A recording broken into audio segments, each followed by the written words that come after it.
તો hello friends, Radhe Madhav, જય દ્વારકાધીશ, જય માતાજી. Welcome back to Jignaba kitchen. તો ફ્રેન્ડ્સ, જિજ્ઞાબા કિચનમાં આજે મસ્ત મજાનું પુલાવ, કે જે સિમ્પલ એવો વેજીટેબલ પુલાવ બનવા જઈ રહ્યો છે. ફ્રેન્ડ્સ, તમે જોઈ શકો છો કે ભાતને મેં ઓસાવા મૂકી દીધા છે અને ભાત આપણા જે રાઈસ છે તે મસ્ત ચડીને તૈયાર થઈ ગયા છે. તો ફ્રેન્ડ્સ, ચાલો હવે આપણે આ ભાત જે આપણા થઈ ગયા છે તેને આપણે ઓસાવી લેશું અને ત્યારબાદ આપણે સિમ્પલ વેજીટેબલ પુલાવ બનાવીશું. તો ફ્રેન્ડ્સ, હવે આપણા પુલાવને સ્ટેનરમાં, એટલે કે રાઈસને આપણે સ્ટેનરમાં લઈ લેશું. જો ફ્રેન્ડ્સ, આપણે આવી રીતે તેને ઓસાવી લેવાના છે. આપણા રાઈસ સરસ બનીને રેડી થઈ ગયા છે. હવે તેનો આપણે પુલાવ બનાવી લેશું.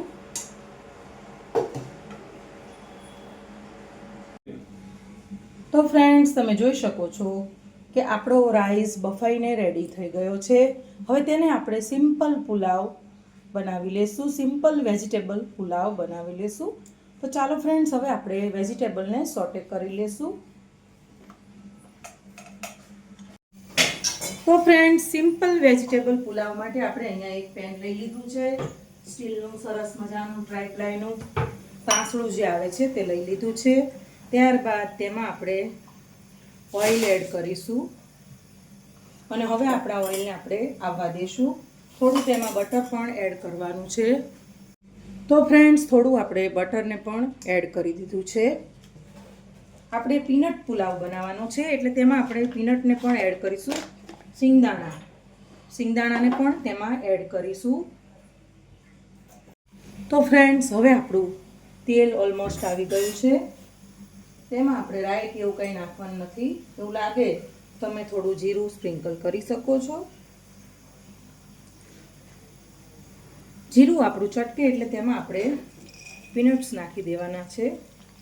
જો ફ્રેન્ડ્સ, પીનટ્સ છે તેને આપણે સોતે કરી લેશું.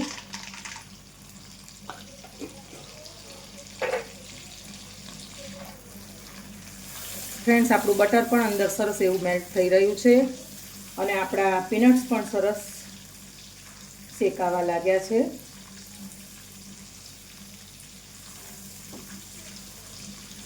તમે પણ ફ્રેન્ડ્સ આવો peanut pulao, simple vegetable pulao ઘરે બનાવજો. ખૂબ જ મસ્ત બનીને તૈયાર થાય છે.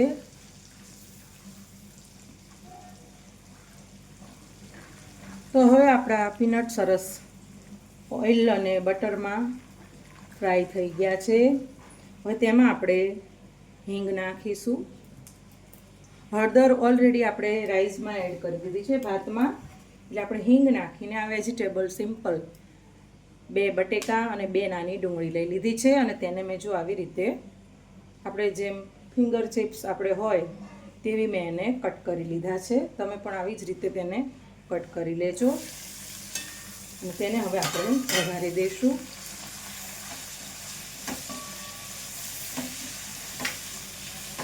તો ફ્રેન્ડ્સ, આ વેજીટેબલને આપણે મીઠું નાખીને સોટે થવા દઈશું.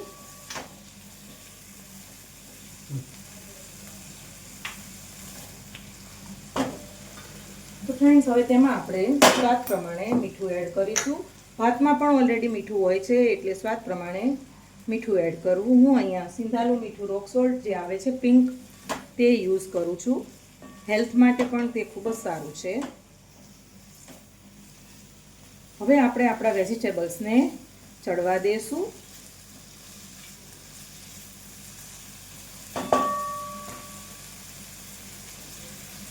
તો ફ્રેન્ડ્સ, વેજીટેબલ આપણા સોટે થઈ ગયા છે કે નહીં તે આપણે ચેક કરી લઈએ. તો ફ્રેન્ડ્સ, જો 50% આપણા વેજીટેબલ સોટે થઈ ગયા છે. અને એ સિવાય પુલાવમાં આપણે એક એવો મસાલો એડ કરીશું જે સુરતથી મારી બેન હેતલબાએ મોકલેલો છે. એ બધા જ મસાલા અમને સુરતથી મોકલે છે. એમના શોપના મસાલા ખૂબ જ સરસ હોય છે. એનાથી વાનગી બહુ સરસ બનતી હોય છે. તો ફ્રેન્ડ્સ, જુઓ, આ શાહી બિરયાની શ્રીજી વૃંદાવન મસાલાનો મસાલો છે. એ આપણે સોટે થઈ જાય આપણા વેજીટેબલ ત્યારબાદ તેમાં એડ કરીશું. પુલાવમાં આપણે લીંબુને પણ એડ કરવાનું છે, તેને પણ મેં કટ કરીને લઈ લીધું છે. અહીંયા ગરમ મસાલો અને કસૂરી મેથીને પણ મેં લઈ લીધી છે. એ બધું આપણે સ્ટેપ બાય સ્ટેપ તેમાં એડ કરતા જશું.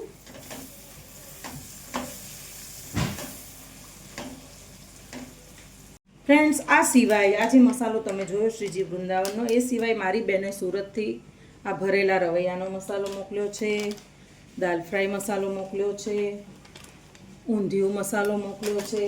ત્યારબાદ હોમમેડ મારી દીકરી માનુષીબાએ આ રીંગણા ભરવા, કારેલા ભરવા, પરવર ભરવા માટે આ મસાલો મને રેડી કરીને ઘરનો જ હોમમેડ મસાલો બનાવીને મને મોકલ્યો છે.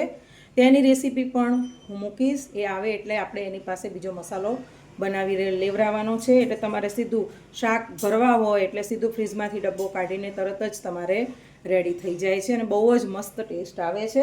આમાં ચવાણું ને એવું બધું સોટે કરીને કરતી હોય છે. ખૂબ જ સરસ મસાલો બનાવે છે માનુષીબા.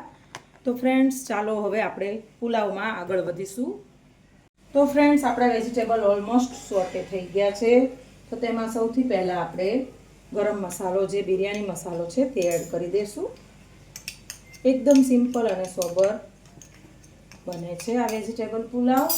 ત્યારબાદ તેમાં કસૂરી મેથીને એડ કરી દઈશું, એટલે આપણી કસૂરી મેથી પણ થોડી સોતે થઈ જાય. ત્યારબાદ તેમાં આપણે હવે બધા મસાલા કરી દઈશું. તો ફ્રેન્ડ્સ, અહીંયા મેં કાશ્મીરી લાલ મરચાંનો પણ ઉપયોગ કર્યો છે અને થોડું રેશમ પટ્ટી મરચાંનો પણ ઉપયોગ કર્યો છે તીખાશ લાવવા માટે. ત્યારબાદ તેમાં ધાણા જીરું પાવડર એડ કરીશું.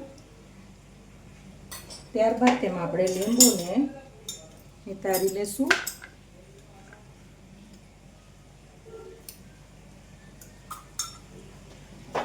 લીંબુ નાખવાથી પુલાવનો ટેસ્ટ ખૂબ જ સરસ આવે છે.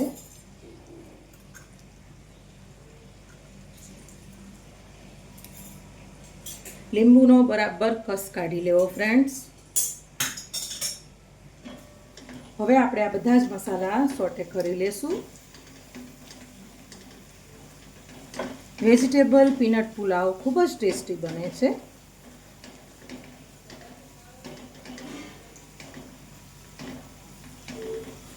ફ્રેન્ડ્સ, અમુક લોકોને સમજણ ના પડતી હોય પીનટ્સ એટલે શું. તો ફ્રેન્ડ્સ, પીનટ્સ એટલે સિંગદાણા.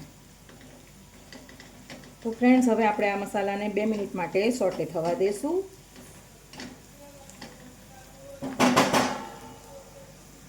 આપણી 2 મિનિટ થઈ ગઈ છે અને હવે તેમાં આપણે આપણા જે રાઈસ બનાવીને લઈ લીધા છે, જો એકદમ છૂટા છૂટા મસ્ત બનીને રેડી થયા છે, એ તેમાં એડ કરી દઈશું.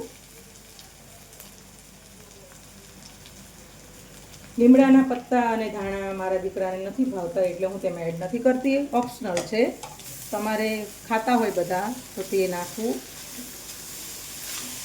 અને મસ્ત પોચા હાથે રાઈસને આપણે હલાવી લેવાના છે.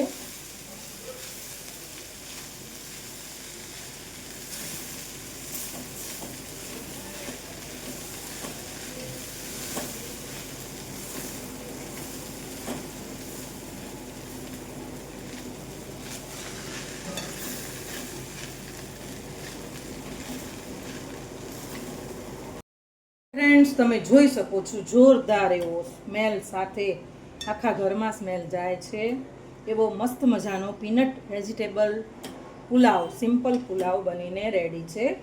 હવે તેને આપણે સર્વ કરી લેશું. તો ફ્રેન્ડ્સ, તૈયાર છે આપણો સિમ્પલ પીનટ્સ વેજીટેબલ પહાડી પુલાવ. તેની સાથે મેં દહીંને સર્વ કર્યું છે. દહીંમાં મેં મીઠું અને લાલ મરચું એડ કરી દીધું છે કાશ્મીરી. તો ફ્રેન્ડ્સ, તમે પણ આવી રીતે મારો પુલાવ જોઈને ઘરે ટ્રાય કરજો. બહાર હોટલમાં પણ જવાની જરૂર નહીં પડે, એટલો ફર્સ્ટ ક્લાસ પુલાવ રેડી થાય છે. અને હા ફ્રેન્ડ્સ, તમારે મારા અવનવા વ્લોગ અને મારે રેસીપી જોવી હોય જિજ્ઞાબા કિચનની, તો તમારે મારી ચેનલને સબસ્ક્રાઈબ કરવી પડશે. તો ફ્રેન્ડ્સ, મારી ચેનલને લાઇક, શેર અને સબસ્ક્રાઈબ કરો અને મારા ફેસબુક પેજ અને ઇન્સ્ટાગ્રામ પેજને પણ લાઇક, ફોલો કરો. તો ફ્રેન્ડ્સ, ફરીથી મળીશું નવી એક વાનગી સાથે જિજ્ઞાબા કિચનમાં. રાધે માધવ, જય દ્વારકાધીશ, જય માતાજી, bye and see you soon.